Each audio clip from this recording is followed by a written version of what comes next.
All right, ladies and gentlemen, MrSotko here. Welcome back to the channel, and I got another episode yet again. Oh boy, what did Craig Wright do now? Yeah, Craig Wright did something again, but it's really more of something else mixed in as well. We'll get into it in just a second. So the video that I made, or my last video, was talking about somehow somebody moved 50 Bitcoin that was mined in February 2009. Well, that's pretty interesting for a lot of reasons. One, because Satoshi mined back then. Two, very little people mined back then overall. And it's quite the impressive hodling time to not move any Bitcoin since February 2009. So congratulations for that. So it was interesting, but there was a lot of interesting things about it, about the date and about the movement. And one of the interesting things was that it was a part of the Bitcoin tulip trust that's going around in the courts that's been going on for, I think, a year or longer now between the Kleiman estate and self-proclaimed Satoshi Craig Wright, which is definitely not. And then this is what he submitted. This is all of the addresses that supposedly, I guess, Craig Wright owns or is in the Tulip Trust that is supposed to go to him, however this nonsense is actually supposed to be. And this is a massive list. This is on Court Listener, so this is legit.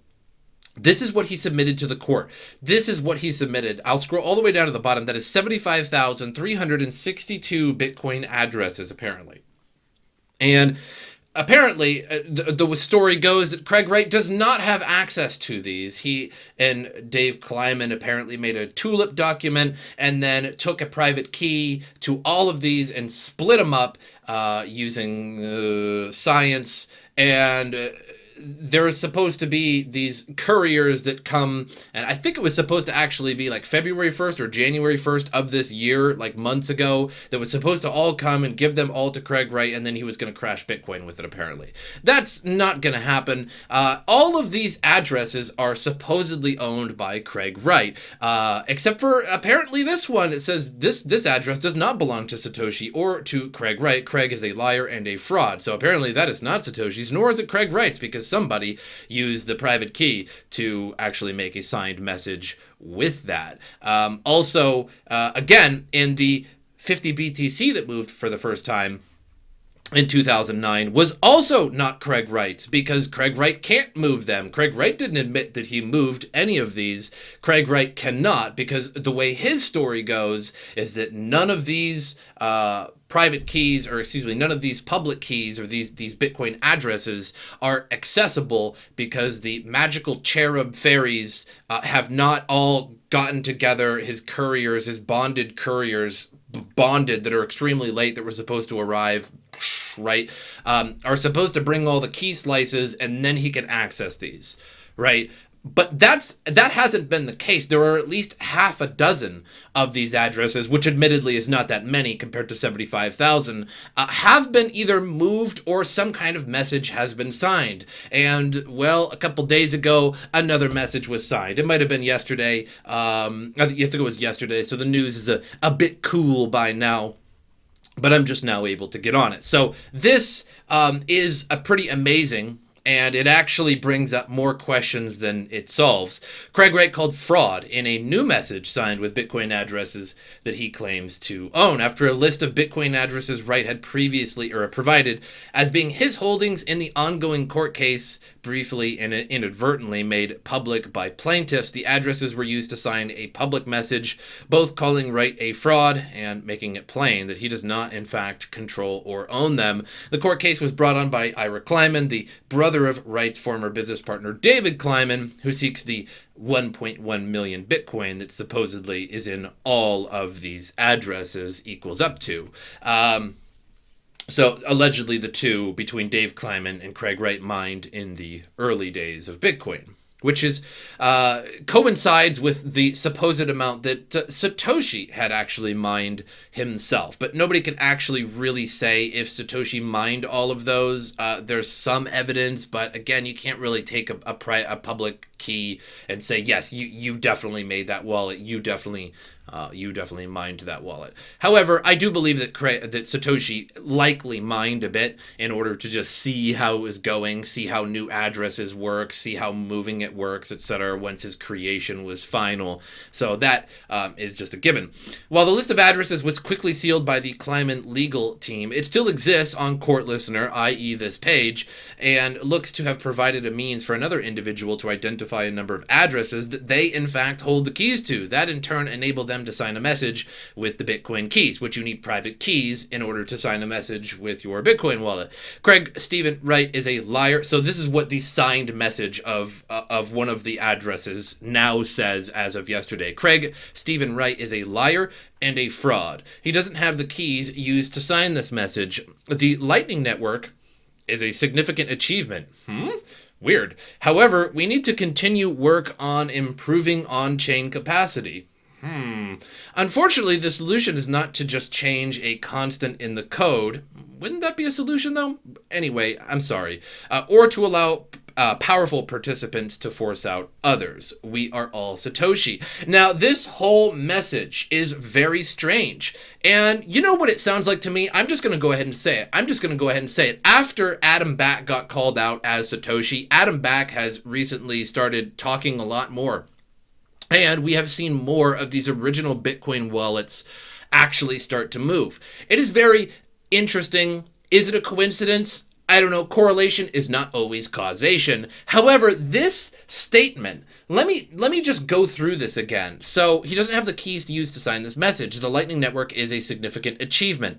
That's very strange because the only people who really truly like Lightning Network is the people who helped develop Lightning Network, and that's Blockstream. Now, I don't mind Lightning Network, but I don't think it's a long-term solution. I think there's a big conundrum with the fact that you're taking away fees from miners, and so Lightning Network has nothing to do with the propagation of Bitcoin, whereas the miners and the nodes do, and you're sort of taking that away from them. You're taking the their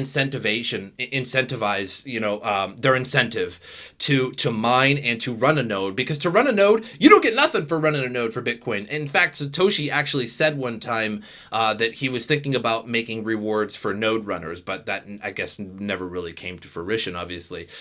So by taking those fees away, by taking that altruism away of nodes and moving it to Lightning Network, even though you still need the nodes, you still need the miners, it's strange. It's not a good idea. It's really not a sound idea to have the third-party thing. And that's what Blockstream does. They work on third-party solutions to Bitcoin while not raising the block cap. So that's a little strange. Right after Adam Back got called out, now we have this weird Blockstream-esque paragraph here.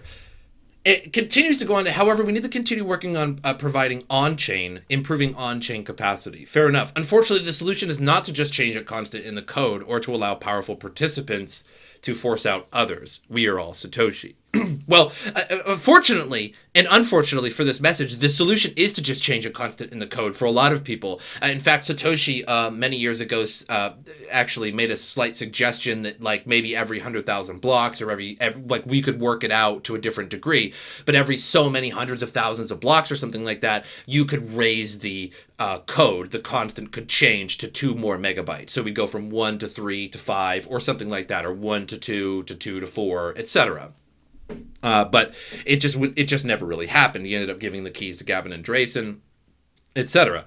So I find it really weird that this is a very, very Blockstream-esque message to pump up Lightning Network and to say that, you can't just change it in the code or anything like that. Again, I have no evidence that it is. And again, correlation is not always causation, or causation is not always correlation.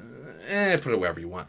Either way, there is no proof here. That is my opinion. And I would not be surprised if Satoshi is still alive, and maybe it is Adam Back. I don't know. Maybe that's crazy. Maybe that's crazy to think about. Maybe it was Hal Finney, and Bitcoin died with him, or at least Satoshi died with him.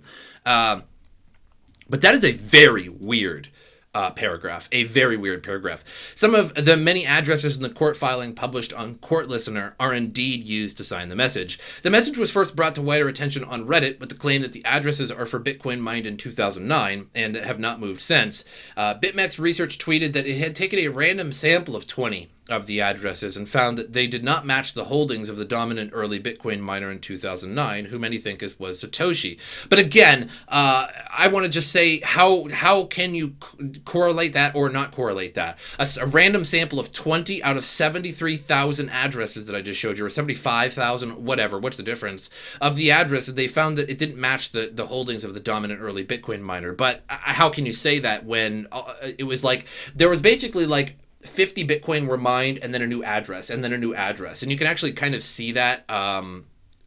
There are some pictures. I'm not sure if I actually have that up at the moment. But you can kind of see where these are believed to be Satoshis, as it appears that they were all mined on a single computer, which I don't doubt that Satoshi mined, but I still don't think you can actually put anything on that or make any kind of research out of a sample of 20 out of 75,000. I don't like that. The firm's earlier research on this is to be found here, and I believe it's this is like the picture, and this actually came out quite a while ago, saying that this is the reason why people think that Satoshi has 1 million Bitcoin, and I think that's why Craig Wright basically took 1.1 million Bitcoin added together to make it more believable. I'm not really sure. Wright had claimed in his court that his billions in Bitcoin were held for some so-called tulip trust, but that he could not provide any of the control of the keys due to attorney-client privilege. He has also been accused of the judge of abusing client-attorney privilege to withhold documents and obfuscate proceedings elsewhere in the case. Late August, the judge also found Wright had argued in bad faith, perjured himself, and admitted false evidence. In another filing on May 21st, Wright has engaged in a sustained pattern of perjury, forged evidence, misleading filings, and obstruction. This included submission of false evidence, which, if not unmasked, could have resulted in plaintiffs being deprived of their day in court. Saying the abuses were undeniably directed at a singular goal of making it impossible for plaintiffs to prevail at trial, which is basically what Craig Wright's doing. He's just throwing nonsense out there. He's throwing 75,000 random Bitcoin addresses, which could be his or could not be his. There's just no way to prove that anybody's address is anybody's, really, without tying it to financial data or something like that. It's very difficult, to be totally honest. It can be done. Obviously, if I send you and then you send, you can follow that all the way back, but you'll have to know that this address is from me. Exactly. And it's hard to prove that if you just throw 75,000 addresses, say, oh yeah, these are from 2010. These are, I'm Satoshi, right? That it doesn't work like that. Wright, for his part, is hoping to bring new expert witnesses into court, one of whom is said to be a licensed clinical psychologist who has studied autism spectrum disorder. What? Yeah, no, that's real. If the judge rules in favor of Wright on this matter, Dr. Klin will testify that he has diagnosed Dr. Wright with autism spectrum disorder with high intellectual skills. Dr. Klin's testimony will help the jury understand how this disability affects behavior. Okay, so I have a son who has autism. Maybe it runs in the family. Maybe I got a little dash of that myself. However, that has nothing to do with you going to court with 1.1 million Bitcoin, does it? Are you really trying to say that you have autism now and that that is affecting your behavior in order to behave properly in court and not just throw forged documents? Because I think if it's a problem of behavior, you're so smart that you're able to forge these documents in ways that are honestly pretty hard to tell. I mean, you really got to go into the metadata, right? You are Satoshi Nakamoto, that you also forged evidence and misleading filings, etc. But you have autism, and that just excuses your behavior. I don't think that excuses your behavior in court. I have no idea. Again, it's just to throw the court off. It's just to go, oh, look, he has autism. But like, wait, what does that have to do with what he's doing in court? What did Craig Wright do now? So somebody signed the address, yet another one of the addresses that Craig Wright has filed. Now that they're public, people have been moving to Bitcoin or writing things like this or saying Craig Wright is a fraud. They're signing messages trying to prove that it's not Craig Wright. So Craig Wright is obviously a liar, or he made a lot of mistakes with his addresses because apparently they're not his. And again, that message, very weird. Talking about Lightning Network is a significant achievement. I just don't think so. I really don't think so. First of all, Lightning Network is extremely difficult for people to use. You're able to lose Bitcoin very, very easily on the Lightning Network. Again, I think the biggest problem is it's extremely difficult for the average person to use. You have to have it open all the time. Which is just not really feasible for most people. And again, it really takes away from Bitcoin, it takes away from the miners and the node operators, and it sort of just brings it into Lightning Network, which it really doesn't do anything good in general. It just opens one channel and then closes it, so there's a little bit of fees, but it's just not enough. I don't like the idea of it. It sounds very block streamy. That's just a very, very weird message for somebody to write. It seems like there's a little bit of propaganda in that, like hidden, that would be very unnecessary. If Craig Wright had one of my addresses and I wanted to sign it and call him a fraud, I definitely wouldn't talk about Lightning Network. I wouldn't talk about on-chain capacity. I don't know why you would. Like, why is this stuff in here? It sounds very Adam Back-ish. It sounds very, very Blockstream-ish, and it creeps me out a little bit. Moving on to CoinMarketCap, down to 8,800 Bitcoin. Oh, if I just had like a little boo crowd sound, I probably could put it in there. Too lazy. But buy the rumor, sell the news. The Bitcoin halving didn't really have the effect. It actually had the exact effect that I thought it would have. That it would the price would sort of rise until somewhat close to it and then start to dump. But nothing unusual for Bitcoin, losing 1,000, gaining 1,000. Nothing new to see here. But that's all I have for you guys today. What do you guys think about this new findings? In the comments down below, what do you guys think about Craig Wright? What do you guys think about this message? Who signed this message? Does that not sound a little Blockstreamy to you? Does that not sound a little Adam Backy? Because if Adam Back was Satoshi, it would be weird, because that would mean that Satoshi essentially made Bitcoin, then gave away Bitcoin, then formed Blockstream to make off-chain solutions for Bitcoin, when he could just be like, hey, I'm Satoshi, I think we should raise the block cap, or we should do this to Bitcoin. And I think everybody would accept that.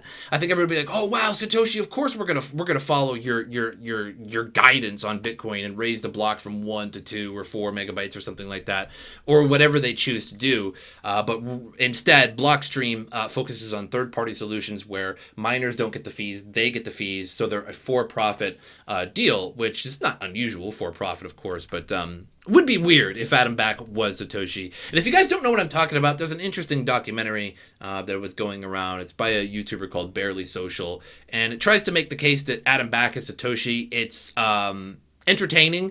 It's pretty thorough. Of course, you can't come to any actual conclusions, but this seems very Blockstreamy, and it's from a very old address. I would actually like to know the exact address that this was signed. Just sign a message right here. Let's see if we can actually follow that. And no, I'll have to find the exact. I'll have to find the exact address out of all this, and see when Bitcoin first went into that wallet. If you guys do know this address, this exact address, it might be in one of these links here, but I'll figure it out eventually here. Let me know. But that's all I have for you guys. Hope you enjoyed it. As usual, I will see you guys next time.